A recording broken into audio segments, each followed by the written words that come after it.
As we have often noted, no Republican has ever won the White House without winning the Buckeye State, and Donald Trump has spent a lot of time in Ohio. Hillary Clinton, not so much. Fox News chief national correspondent Ed Henry has that story. Hello, Buckeyes! It was only 4 years ago this coming week the Buckeye State and its 18 electoral votes were sewn up for Democrats. President Obama campaigning before a raucous crowd of thousands of students at The Ohio State University. OH! OH! In contrast, Hillary Clinton, who struggled to fire up millennials, avoided the entire state of Ohio for a month before finally making a return visit Monday. That provided a huge opening for Republican Donald Trump to jump ahead in this key swing state. Trump now leading Clinton there 43.2% to 40.8% in the Real Clear Politics average of polls, and setting off alarm bells among Ohio Democrats. Well, you know, Al Gore's campaign wrote off Ohio in 2000, and it's one of the many reasons why he lost the presidency. Hillary Clinton cannot afford to write off Ohio, but clearly she's in trouble on the trade issues. But if she's in trouble on trade in Ohio, then she's in trouble in Michigan and Wisconsin and Pennsylvania and North Carolina and Florida on trade. Yet Clinton is not aggressively campaigning in very many of those states at all. Since becoming the nominees, Trump has made 58 trips to battlegrounds, while Clinton has done just 28. I don't believe she does have the stamina. To be president of this country, you need tremendous stamina. Clinton fired back at the first debate that she had the stamina to travel to 112 countries as Secretary of State. And her advisors tell us a lot of big rallies do not always translate into victory. Just ask Republican Mitt Romney. Between Labor Day and October 5th of 2012, Romney beat out the president with more campaign events, 27 to 25, but of course he lost the election. Clinton aides also note that taking time off from the trail enabled her to put more focus on debate prep, which paid off in her first face-to-face with Trump. And her campaign manager insists they're still in the running in key states like Ohio because of a superior ground game that will matter more than large Trump events. We have thousands of volunteers on the ground. We're working very aggressively to make sure that our voters either participate by voting by mail or start voting early in person just about a week from now. And I think it's going to be very close.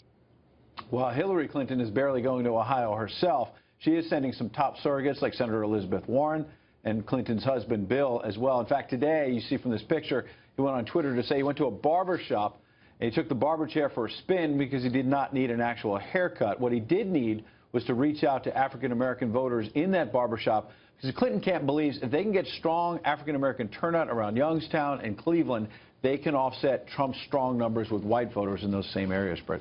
Ed, thank you very much. Good to see you. Now, here to react is our nightly political panel, Rick Klein, political director at ABC News, and A.B. Stoddard, associate editor at Real Clear Politics. Welcome to you both. That number that Ed cited there really jumped out at me. 58 battleground state appearances by Donald Trump and 28 for Hillary Clinton.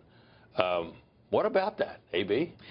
I think the fact that she's sort of left Ohio is a huge mistake. And, you know, President Obama was smart enough to sort of leave an operation there between 08 and 12.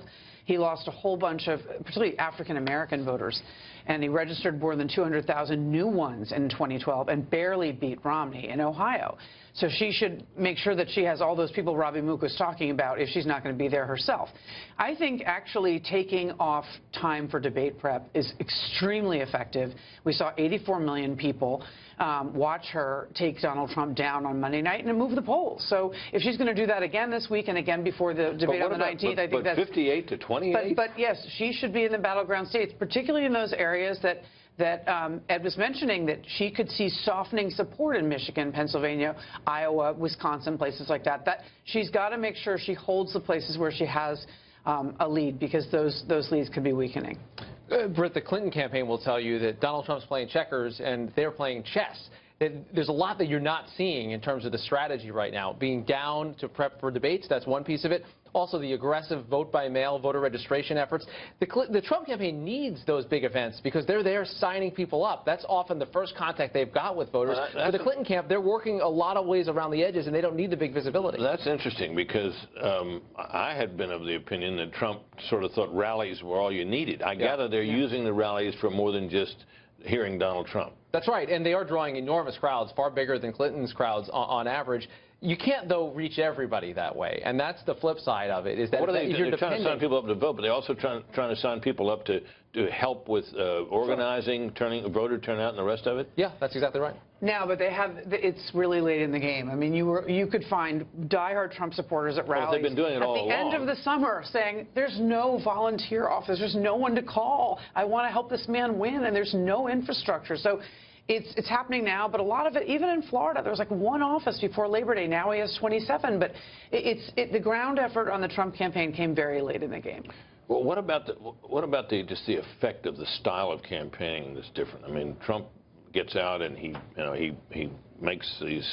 attends these huge rallies. He has this larger-than-life personality. People turn out, I think, in part to see him for the sheer novelty of his candidacy, which even though we've been living with it now for more than a year, or quite a bit more than a year, as a matter of fact, people I think are still turning out to see him.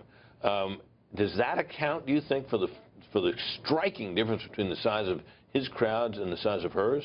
Yes, he's very exciting, and she's really boring. She was really boring in 08. She hasn't gotten any more exciting. When she gets, she has soft support. His 42% of the country adores him, and they will turn out. Her 44.5%, it's a little soft, and she could easily lose this race because a lot of them won't turn out. The ones that go to the rallies love her, but they don't look like they're having the best time. Enthusiasm can matter. And we saw the crowds in 2008 for President Obama, then Senator Obama, and you realize there was something genuine going on that ended up winning an election. And you could go back to Bill Clinton and the excitement that he generated. But that isn't the only metric here. That's not the only way to measure this. And I think Donald Trump has packed them in big, and he's dominated news cycles with doing it. Often it is the big show in town when they get these massive rallies, sometimes even in red states.